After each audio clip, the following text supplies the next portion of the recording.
नमस्कार दोस्तों, स्वागत है आपका एक बार और फिर से हमारे YouTube चैनल में। तो आज हम जानेंगे इस वीडियो में शिवलिंग पर जल चढ़ाने के 11 फायदे और उपाय।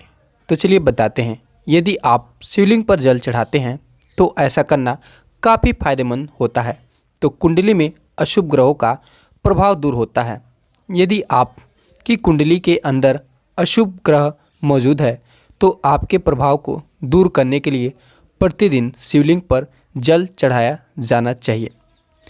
दूसरे में है, यदि ऐसा मान्यता है कि यदि कोई पारद का शिवलिंग बनाता है और उसकी पूजा प्रतिदिन करता है, वह रोजाना जल चढ़ाता है, तो उसे धन और संपदा की प्राप्ति होती है।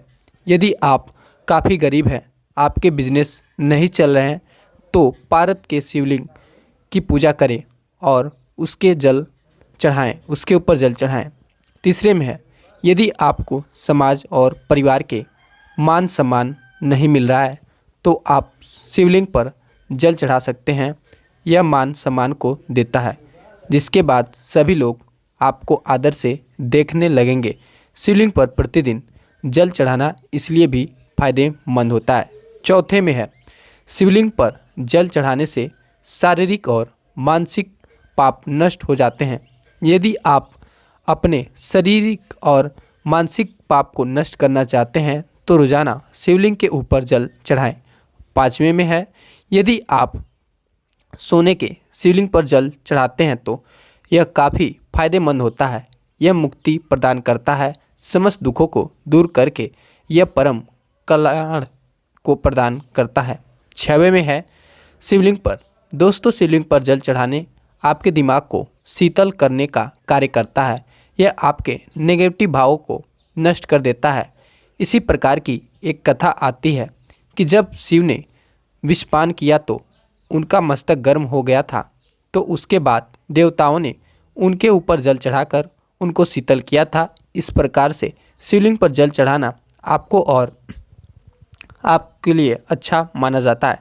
सातवें में है, भगवान शिव को प्रसन्न करने के लिए भी शिवलिंग पर जल चढ़ाया जाता है। आमतौर पर भगवान के भक्त शिव मंदिर में जाते हैं और उसके बाद वहां पर शिवलिंग पर जल चढ़ाते हैं ताकि भोलेनाथ प्रसन्न हो और उनको आशीर्वाद दे। दोस्तों, यदि आप शिवलिंग पर जल चढ़ाते हैं तो यह आपके मन को भी शांत करने का कार्य करता है। जल चढ़ाने के लिए आपको रोज़ाना मंदिर के अंदर जाना होता है और मंदिर के अंदर जाने से मन को शांति मिलता है। कुछ लोगों के मन में बड़ी उथल पुथल मची होती है। मन को शांत और एकाग्र करने के लिए शिवलिंग के ऊपर जल चढ़ाना बहुत ही उपयोगी होता है। 30 दिन तक लगातार शिवलिंग पर जल चढ़ाएं। ऐसा करने से आपके मन की एकाग्रता में बढ़ोतरी होगी। यदि आप रोजाना शिवलिंग पर जल चढ़ाने के लिए जाते हैं तो आपका मन ही शांत नहीं होता, वरन विचारों की मलिनता भी दूर होती है। मन के अंदर जो खराब चीज़ें मौजूद होती हैं धीरे धीरे करके नष्ट होने लग जाती हैं और उसके स्थान पर अच्छे और पवित्र विचार आने लगते हैं। यदि आप चाहते हैं आपके विचारों की गंदगी दूर हो जाए तो शिवलिंग पर रोजाना 1 लोटा जल सुबह जरूर चढ़ाएं। 10वें में है, दोस्तों, शिवलिंग पर जल चढ़ाने भक्ति भाव को पैदा करता है। यदि आप मंदिर वगैरह के अंदर जाते हैं तो धार्मिक एक अच्छा इंसान बन सकता है और भक्ति योग के शिव बताएं 114 तरीकों में से एक, जिसकी मदद से आप अपने परम तक पहुंच सकते हैं। यदि आप अपने परम तक पहुंचना चाहते हैं तो शिवलिंग पर जल चढ़ाते रहें और दूसरे पूजा के तरीकों से भी आपके अंदर भक्ति भाव आ सकता है। दोस्तों, यदि आपके जीवन के अंदर परेशानी खत्म होने का नाम नहीं ले रहा है, नई परेशानी आ रही है, तो आपके रोज़ाना 1 लोटा जल शिवलिंग के ऊपर चढ़ाएं। ऐसा करने से जीवन के अंदर आने वाली परेशानियां का अंत होने लगता है। दोस्तों, शिवलिंग पर जल कैसे चढ़ाया जाता है? शिवलिंग पर यदि आप जल चढ़ाते हैं तो आपको इसकी विधि जरूर जान लेनी चाहिए। जिस जगह पर आप जाते हैं, इस जगह पर शिवलिंग के चारों तरफ कुछ देवता विराजमान होते हैं। सबसे पहले आपको गणेश जी पर जल चढ़ाएं, उसके बाद आपको माता पार्वती पर जल चढ़ाएं, इसके बाद कार्तिक पर आपको जल चढ़ाना होगा, फिर आपको नंदी का स्नान कराना होगा, फिर आपको वीरभद्र देवता का स्नान करवाना होगा जो शिवलिंग के पास विराजमान होते हैं। फिर आपको सर्प देवता पर जल चढ़ाना होगा, फिर आपको शंकर भगवान के ऊपर जल चढ़ाना होगा, और यदि आप दूध को चढ़ाना चाहते हैं तो इसी क्रम से आपको शिवलिंग पर दूध चढ़ाना होगा। दुर्वासा ऋषि एक बार अपने शिष्यों के साथ शिवजी के दर्शन करने के लिए जा रहे थे, तो मार्ग में उनको देवराज इंद्र मिले। इंद्र ने उनको प्रणाम किया और विष्णु को परिजात पुष्प प्रदान किया था। अपने पद के नशे में चूर इंद्र ने इस पुष्प का स्पर्श अपने ऐरावत हाथी के मस्तक पर कराया था, जिससे वह हाथी विष्णु के समान तेजस्वी हो गया और उसने इंद्र का परित्याग कर दिया।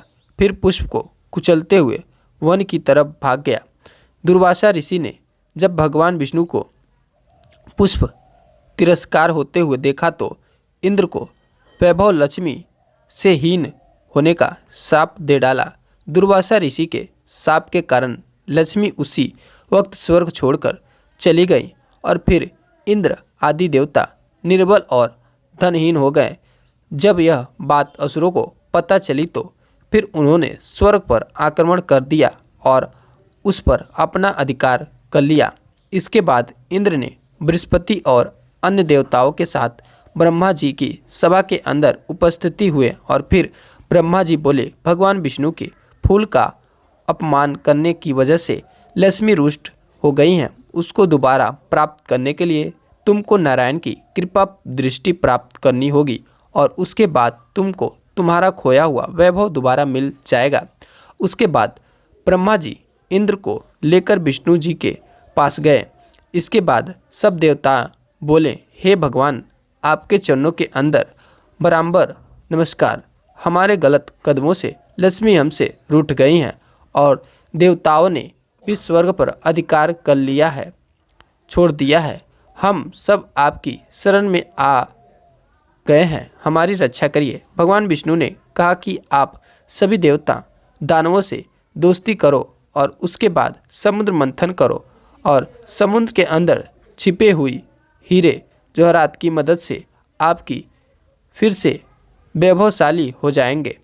उसके बाद इंद्र और दूसरे देवताओं के पास संधि में प्रस्ताव को लेकर गए और उनको अमृत के बारे में बताकर समुद्र मंथन के लिए तैयार कर लिया। वासुकी नाग को रस्सी के रूप से बनाया गया और उसके बाद बड़े ही जोश से देवता और दानव समुद्र मंथन करने लगे। सहसा समुद्र मंथन से कालाकूट नामक एक विष निकला। इस विष की अग्नि से समस्त दिशाएं जलने लगी और चारों ओर हाहाकार सा मच गया।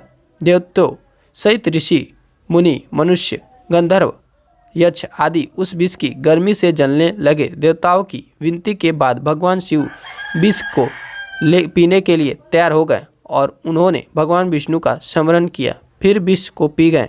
इसके बाद भगवान शिव के कंठ में ही विष रुक गया और उसके बाद विष के प्रभाव से उनका कंठ नीला हो गया, जिसके बाद वे नीलकंठ के नाम से भी प्रसिद्ध हो गए। तो उम्मीद करते हैं आपको वीडियो पसंद आया होगा। वीडियो को लाइक करें और चैनल पर पहली बार आए हैं तो चैनल को सब्सक्राइब कर लें।